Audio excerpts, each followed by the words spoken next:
छत्तीसगढ़ सरकार विदेश से निवेश लाने की कोशिश में जुटी हुई है और इसी कड़ी में सीएम साय अपने पहले विदेश दौरे के लिए रवाना हो गए हैं। वो जापान और दक्षिण कोरिया का दौरा करेंगे, जहां पर वर्ल्ड एक्सपो में सीएम शामिल होंगे, प्रदेश में निवेश की संभावनाओं को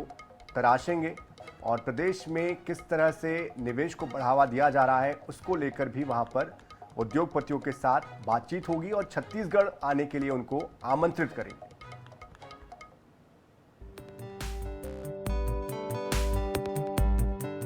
मुख्यमंत्री विष्णुदेव साय 10 दिवसीय विदेश दौरे पर रवाना हो गए हैं। सीएम साय जापान और दक्षिण कोरिया का दौरा कर निवेशकों के समक्ष छत्तीसगढ़ की नई औद्योगिक नीति साझा करेंगे। सीएम साय जापान के ओसाका में आयोजित वर्ल्ड एक्सपो में भी शामिल होंगे,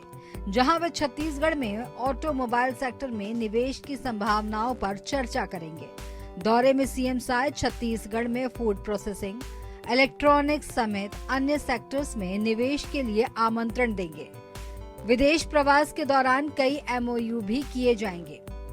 जिससे बड़े पैमाने पर निवेश आएगा। जापान और साउथ कोरिया का प्रवास है और जापान में ओसाका में वर्ल्ड एक्सपो का आयोजन हुआ है, जिसमें शामिल होने के लिए जा रहे हैं। और जापान और साउथ कोरिया में इलेक्ट्रॉनिक्स, ऑटोमोबाइल्स और फूड प्रोसेसिंग, ये तीनों क्षेत्रों में अच्छा काम है और हमारे छत्तीसगढ़ में भी इस क्षेत्र में अपार संभावनाएं हैं। तो इसलिए हम अपनी जो प्रदेश की नई उद्योग नीति है उसको लेकर जा रहे हैं और यहाँ पर निवेश के लिए उद्यमियों को आमंत्रित करेंगे।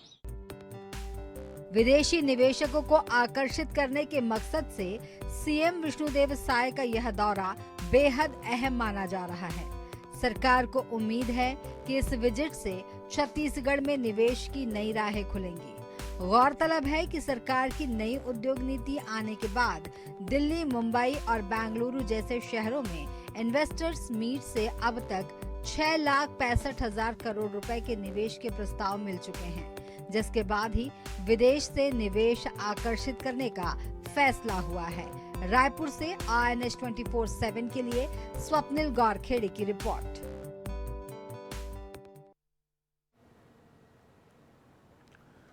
तो सीएम का 10 दिवसीय विदेश दौरा है और इस विदेश दौरे को लेकर किस तरह की संभावनाएं बनती हुई दिखाई दे रही है, इस पर अधिक जानकारी देने के लिए हमारे साथ हमारे संवाददाता स्वप्निल गौरखेड़े भी जुड़ चुके हैं। स्वप्निल, बेहद महत्वपूर्ण सीएम का ये विदेश दौरा, पहला उनका ये विदेश दौरा है और किस तरह से कौन कौन सी इंडस्ट्रीज है जिनके लिए खासतौर पर ये विदेश दौरा हो रहा है और किस तरह से उद्योग नीति में आने वाले समय में हम बड़ा बदलाव भी देख पाएंगे? जी देखिए सनी, जब से छत्तीसगढ़ सरकार ने नई औद्योगिक नीति लाई है तब से चाहे वो भारत के निवेशक हो या इंटरनेशनल निवेशक हो, वो छत्तीसगढ़ की तरफ जो है आकर्षित होते हुए नजर आए हैं। और सीएम साय का पहला विदेश दौरा जो है आज विदेश दौरे के लिए रवाना हो गए हैं और साउथ कोरिया और जापान के दौरे पर सीएम विष्णुदेव साय रहेंगे। 10 दिनों का ये दौरा होगा और 10 दिनों के दौरे पर साउथ कोरिया और जापान में अलग अलग उद्योगपतियों से मिलेंगे। और चूंकि जापान में इलेक्ट्रॉनिक्स के क्षेत्र में बहुत बड़ा काम है, इसके अलावा ऑटोमोबाइल सेक्टर और फूड प्रोसेसिंग के क्षेत्र में वहां पर उल्लेखनीय काम वहां पर हुए हैं। तो यही वजह है कि सीएम विष्णुदेव साय जो है जापान और साउथ कोरिया के दौरे पर जो है वहां से जो है निवेशकों को छत्तीसगढ़ में निवेश के लिए आमंत्रित करेंगे। और छत्तीसगढ़ सरकार की जो नई औद्योगिक नीति है और उसके जो अलग अलग जो बिंदु हैं उससे जो है विदेश के निवेशकों को, जापान और साउथ कोरिया के निवेशकों को जो है छत्तीसगढ़ में निवेश के लिए आमंत्रित करेंगे और ये बताएंगे कि इस जो नई औद्योगिक नीति है उससे छत्तीसगढ़ में जो है उद्योग लगाना और निवेश करना काफी सरल हो चुका है। सिंगल विंडो सिस्टम यहां पर लागू किया गया है, जिससे तुरंत एनओसी भी जो है उद्योग के लिए मिल जाती है। तो इन तमाम जो नई औद्योगिक नीति के जो फायदे हैं उसको जो है सीएम विष्णुदेव साय जापान और साउथ कोरिया के निवेशकों को जो है गिनाते हुए नजर आएंगे। और इलेक्ट्रॉनिक्स के क्षेत्र में हो, चाहे ऑटोमोबाइल के सेक्टर में हो, फूड प्रोसेसिंग के क्षेत्र में छत्तीसगढ़ में ज्यादा से ज्यादा उद्योग लग सके, इसको लेकर जो है वहां पर सीएम विष्णुदेव साय जो है वहां के निवेशकों से जो है चर्चा करते हुए नजर आएंगे। तो कुल 10 दिनों का दौरा सीएम विष्णुदेव साय के साथ प्रदेश के मुख्य सचिव अमिताभ जैन और सीएम के प्रमुख सचिव सुबोध सिंह ये भी वहां पर रवाना हुए और छत्तीसगढ़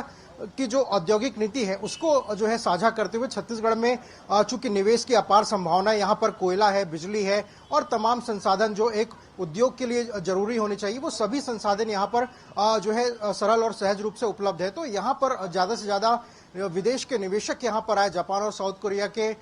यहाँ पर जो है निवेश के लिए यहाँ पर उद्योगपति आए, इसको लेकर जो है यहाँ की औद्योगिक नीति साझा करते हुए निवेश के लिए आमंत्रण सीएम विष्णुदेव साय देते हुए नजर आएंगे। तो कुल 10 दिनों का ये दौरा है और सीएम विष्णुदेव साय की वापसी जो है वो 31 अगस्त को वापस जो है छत्तीसगढ़ में होगी। जी बिल्कुल, लेकिन जिस तरह से उम्मीदों से भरा ये पूरा दौरा देखा जा रहा है तो वही विपक्ष लगातार सवाल खड़े कर रहा है। विपक्ष की कल भी प्रतिक्रिया आई थी, ऐसे में अब इस विपक्ष की प्रतिक्रिया पर क्या कोई प्रतिक्रिया सीएम की तरफ से या बीजेपी संगठन की तरफ से सामने आई है? जी बिल्कुल, विपक्ष जो है चाहे वो यहाँ पर CM Vishnudeo Sai investor meet के लिए दिल्ली, मुंबई और बेंगलोर गए थे, तब भी कहीं ना कहीं विपक्ष तंज कसते हुए नजर आ रहा था और ये कह रहा था कि इतने जब निवेश यहाँ पर 6,65,000 करोड़ के निवेश के प्रस्ताव मिल चुके हैं तो यहाँ पर क्यों उद्योग नहीं लग रहे। तो विपक्ष का काम है सत्ता पक्ष पर सवाल उठाना, लेकिन यहाँ पर अगर बात की जाए सनी की भारत में सीएम विष्णुदेव साय दिल्ली, मुंबई और बेंगलुरु में जब समिट, इन्वेस्टर समिट वहां पर किए तो वहां पर जो निवेशक है वो छत्तीसगढ़ में निवेश के लिए जो है निवेश के लिए उन्होंने रुचि दिखाई और 6,65,000 करोड़ के प्रस्ताव मिल चुके हैं और नया रायपुर में काम भी कहीं ना कहीं शुरू हो चुका है, वो चाहे वो इलेक्ट्रॉनिक्स चिप्स की बात हो या सेमीकंडक्टर की बात हो। तो यहाँ पर यूनिट लगना कहीं ना कहीं प्रारंभ हो गया है, धरातल में काम भी दिखाई दे रहा है और सरकार को उम्मीद है कि जिस तरीके से भारत के निवेशकों ने छत्तीसगढ़ में निवेश के लिए रुचि दिखाई है उसी तरह से विदेश में भी जो उद्योगपति हैं वो छत्तीसगढ़ की नई औद्योगिक नीति से प्रोत्साहित होकर, आकर्षित होकर छत्तीसगढ़ में निवेश के लिए आएंगे। जी बिल्कुल, जाहिर सी बात है, कोशिशें जारी है। ऐसे में कोशिश कितनी रंग लाती है इस पर भी हमारी नजर बनी हुई है। बहुत शुक्रिया स्वप्निल इस पूरी जानकारी के लिए।